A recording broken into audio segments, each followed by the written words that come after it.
E a hora da entrevista do dia com Denise Campos de Toledo.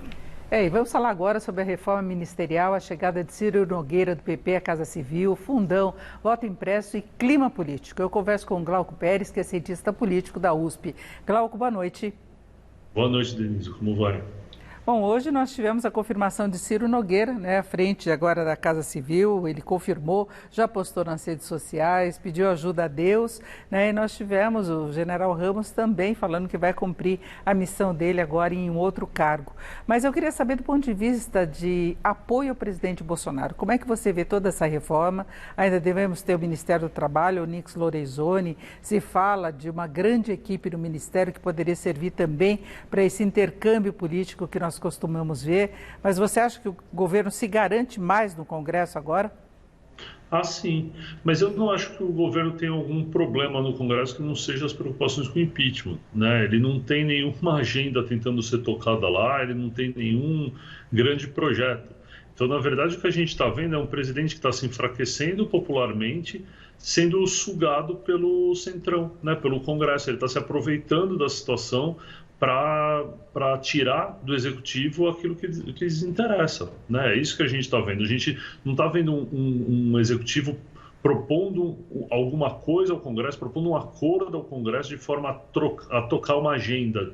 O governo de Bolsonaro não tem uma agenda, ele não tem um projeto claro a ser implementado. Ele está simplesmente esperando, ele quer permanecer no poder, mas não tem proposições. Que grande projeto de lei está para ser votado no Congresso? Qual é a grande questão ali? Não tem nada, Então a única coisa é a preocupação com o impeachment, que tem muitos projetos que poderiam ser, muitos pedidos, que poderiam ser levados adiante. Agora, ele tem algumas grandes bandeiras, que é a questão do voto impresso, por exemplo, que Ciro Nogueira já tinha se manifestado contrário, e agora nós vamos ver na prática como é que ele vai se posicionar, E tem a questão do fundão que o presidente vai ter que resolver. Ele pode ter até agosto agora para vetar. Ele fala na possibilidade de reduzir o valor para 4 bilhões, mas essa redução seria parcial, porque na verdade vai estar aumentando o valor original do fundão. E são questões políticas que têm implicações, Não tem dúvida. A questão do fundão é bastante polêmica, principalmente para o seu eleitorado, que claramente é contrário a esse tipo de decisão, a esse tipo de valor, a esse tipo de atitude.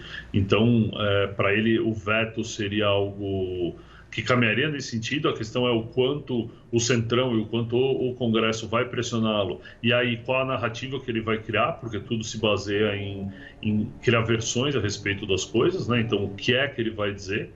Qual é a história que ele vai contar. E o voto impresso, aparentemente, vai ser bem mais difícil, ele conseguir aprovar, porque isso muda algo que é caro à população e que seria caro ser implementado no tempo hábil, e eu imagino que o Congresso não vai fazer muita força para aprovar isso, não. E aí, como é que ficou o ambiente político até as eleições de 2022? A gente já tem visto muito embate entre os poderes, e aí vai ser mais uma questão em aberto, talvez para questionar até resultado de eleições? Não tenho a menor dúvida. O que me parece é que o Bolsonaro já vem criando o contexto, o ambiente, para dizer que, no caso do voto impresso não ser adotado para a eleição de 2022, qualquer derrota dele vai decorrer de fraude.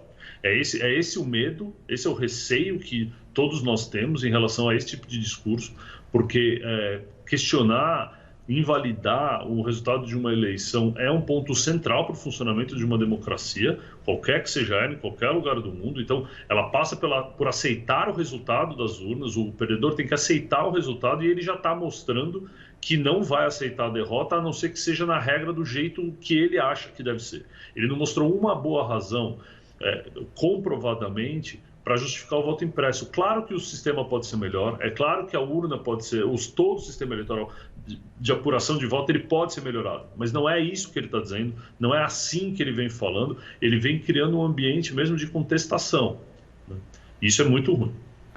Agora, Glauco, se fala dessa proximidade maior do presidente com o Centrão. Inclusive, ele admitiu na semana passada que ele era Centrão, ele pertenceu ao PP durante muito tempo. Mas a gente vê que na composição do chamado Centrão, nós temos alguns partidos que hoje discutem, inclusive, uma terceira via, uma outra candidatura que possa concorrer com o presidente Bolsonaro e também com o ex-presidente Lula.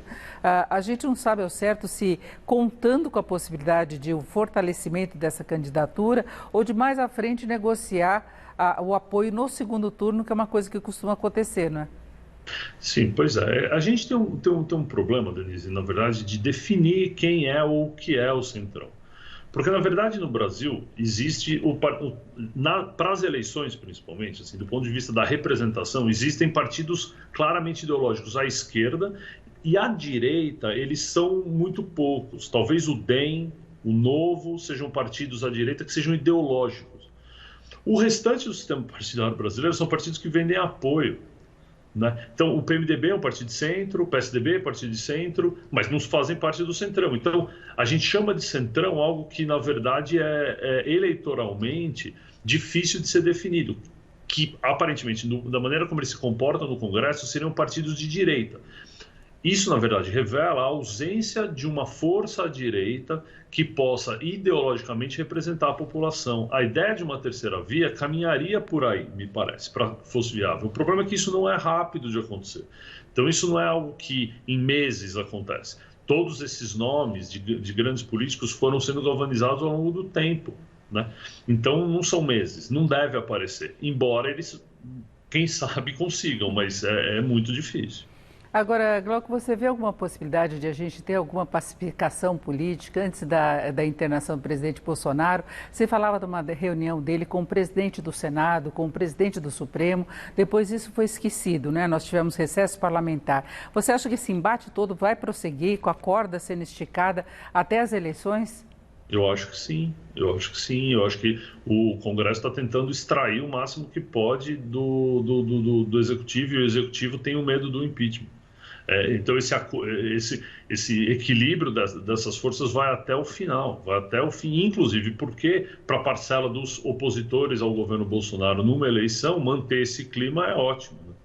Então, isso vai até o final. E o Bolsonaro não tem muito o que propor, ele não tem uma grande alternativa a não ser esses projetos que parecem ser apenas para mantê-lo no poder, como, por exemplo, o voto impresso, eu não quero perder a eleição. Agora, você falava dessa falta de agenda, mas a gente tem um tema muito polêmico que está em tramitação no Congresso, que é a questão da reforma tributária, que tem criado uma mobilização contrária por entidades empresariais, entidades de classe, mercado financeiro. Isso ainda vai ser muito discutido e a proposta original partiu do Ministério da Economia. E, por outro lado, a gente tem, talvez até com caráter político, a ideia de um relançamento do Bolsa Família ampliado, com novos valores. Inclusive, tem uma certa divergência aí entre o que o ministro Paulo Guedes fala e o presidente Bolsonaro em termos de valores, né? O presidente insiste muito nos R$ 300. Agora, são pautas importantes para o país. Não tem dúvida nenhuma. Estão mexendo mas, na verdade, percebe que sempre todas essas discussões, elas sempre vão no sentido contrário de uma agenda política ou uma agenda pública clara de um projeto de país, aquilo que se espera. O Bolsonaro aceitou o Guedes porque isso lhe deu voto e até agora não embarcou num projeto junto ao Congresso que liderasse isso, né? Ele não foi o líder desse tipo de negociação. Tanto a gente vê as grandes dificuldades que esses projetos todos tiveram porque o Guedes nunca soube negociar e muitas vezes não é papel do ministro, né? Nem todos os ministros sabem fazer isso porque são técnicos muitas vezes. Então, nessa a gente pode dar um desconto para o Guedes, mas seria necessário que alguém encampasse isso no Congresso. E a gente vê que não acontece, porque não é exatamente um projeto de governo. E o Bolsa Família me parece ser algo que o Bolsonaro atinge um eleitor que tradicionalmente não é dele, né? As avaliações dele melhoraram quando houve o auxílio emergencial e me parece ter a mesma motivação, né? Ele quer aumentar o Bolsa Família, embora seja importante para o país, é um programa super relevante que deve permanecer, mas ele, me parece, está agindo de maneira eleitoreira, né? Simplesmente para ganhar apoio. De qualquer forma, ele testou a popularidade possível com o programa social de grande amplitude, como aconteceu com o auxílio emergencial ano passado, né? Foi, e foi bom para ele, né? Os resultados mostraram a opinião pública reverter uma queda que vinha mostrando, né? E aí ele volta a ganhar algum fôlego e ele vai tentar fazer isso de novo.